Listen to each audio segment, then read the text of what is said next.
There are moments in life when you look around and feel like your efforts have been forgotten. Like the love you poured into someone didn't change anything. Like the prayers you whispered years ago got lost somewhere in the sky. Maybe you prayed for someone's healing. Maybe you gave generously when you didn't have much. Or maybe you showed kindness to someone who didn't deserve it. And yet, there was no visible reward, no dramatic breakthrough, no applause. And in a world that measures everything by instant results, it's easy to believe that what you did didn't matter. But let me tell you something powerful. Nothing done in love is ever wasted. Every act of compassion, every step of obedience, every prayer that rose from your pain has been seen. They are seeds. And seeds don't die. They sleep, they settle, and in the right time, they bloom. What you planted in faith is still alive, even if it's invisible right now. And while you've been wrestling with waiting, feeling like giving up, something divine has been happening underground. The roots have been growing. You may have cried, doubted, and even shouted in frustration, but your seed remained untouched by that storm. Because the harvest doesn't come by our control, it comes by divine design. And when it does come, when it begins to blossom in front of your eyes, all the nights you spent on your knees, all the quiet sacrifices, all the moments when you chose to forgive instead of hate, or to serve instead of walk away, they'll all come rushing back, not with regret, but with awe. You'll see what heaven saw when you stayed faithful. The love you sowed into your children, the kindness you extended to the one who misunderstood you, the integrity you upheld even when no one was watching. None of it is forgotten. The divine doesn't operate on our deadlines. But when he moves, even the smallest seed becomes a garden. Still, it's not always easy to walk into the next season, especially when we feel unprepared. When new doors begin to open, many of us panic. We question, am I good enough for this? Am I ready? What if I fail? But here's the truth no one tells you. You don't have to be fully ready to say yes.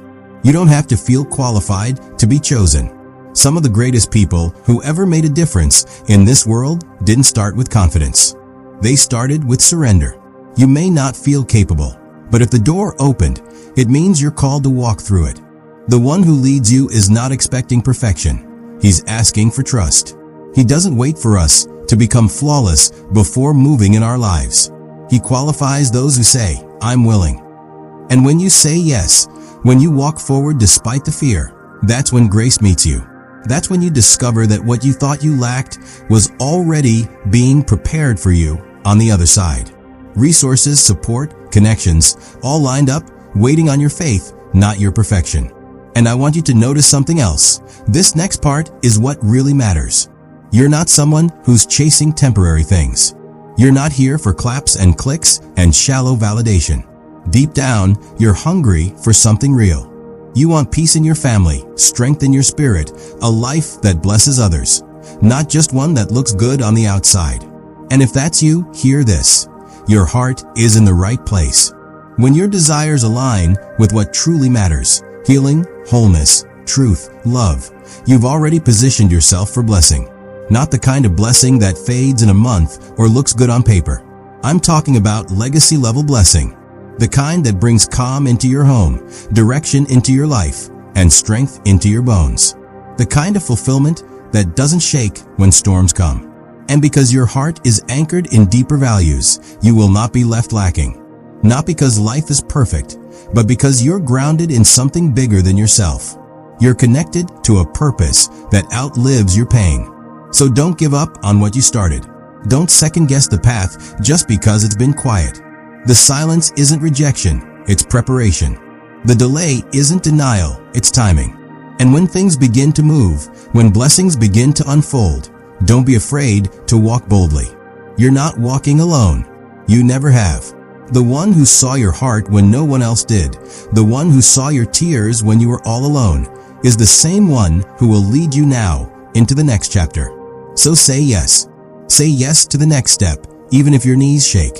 Say yes to trusting again, even if your heart's been broken.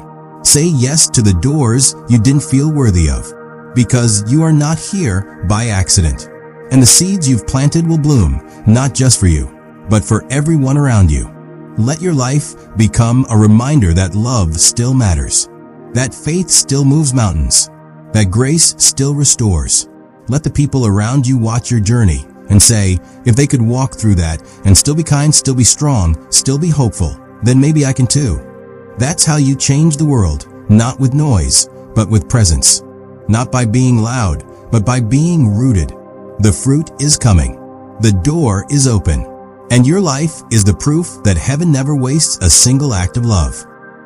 Sometimes in the quietness of your journey, when no one sees your heart, when you're not chasing applause or trophies, something beautiful happens. You start choosing what really matters. You stop needing to prove your worth to people. And instead, you start desiring things like inner peace, a healthy home, clear direction, and the ability to be a blessing in someone else's life. And that quiet longing, that pure desire to live with depth instead of noise, is seen. It's honored. You may not crave the spotlight, but you're walking in a light that shines from within. And that kind of heart, the one that wants to live aligned with something sacred, something real, will never be abandoned. It will be provided for, not just for your own needs, but in abundance, so that you can overflow into the lives of others. You won't have to manipulate or strive to get ahead. Instead, you'll witness provision that surprises you, resources, relationships, even healing, coming just when you need it. That's not luck. That's the reward of a life rooted in love. But still, even with all this, there will be moments when you feel like you're not enough. You'll look in the mirror and still question your worth. You remember the valleys you walked through, the mistakes, the silence, the times you felt like life drained all the color from your spirit. And yet, even in those valleys, something refused to die inside you. That small ember of hope, the whisper that said, "Don't quit." That's not weakness. That's strength, divine strength. Because what you think is your last breath is often where grace begins. That ember is the breath of God inside you, reminding you that your story isn't over. You're being watched over. Angels stand guard over your home, over your children, over your future, even when you can't see it. And when you speak words of hope, even in your darkest hour, your voice echoes beyond what your ears can hear. In the spiritual realm, faith has power. So don't let your voice be silenced by fear. Let it speak life into the atmosphere of your home. Speak peace. Speak healing. Let your home be filled not with tension, but with worship. Because worship shifts atmospheres. And when you raise your voice in gratitude instead of complaint, the heaviness lifts. But I won't pretend the road isn't lonely at times. I know there are days when you feel misunderstood, when your path feels too narrow and the isolation too heavy. But hear me, you're not alone in the silence. Sometimes solitude isn't punishment, it's an invitation. In that sacred stillness, when you're cut off from noise and validation, you start to hear what really matters. You start to hear the whisper of love that says, "You are enough. I am with you." It's in that space that your roots go deep, that your strength gets forged. You don't grow just when things are easy.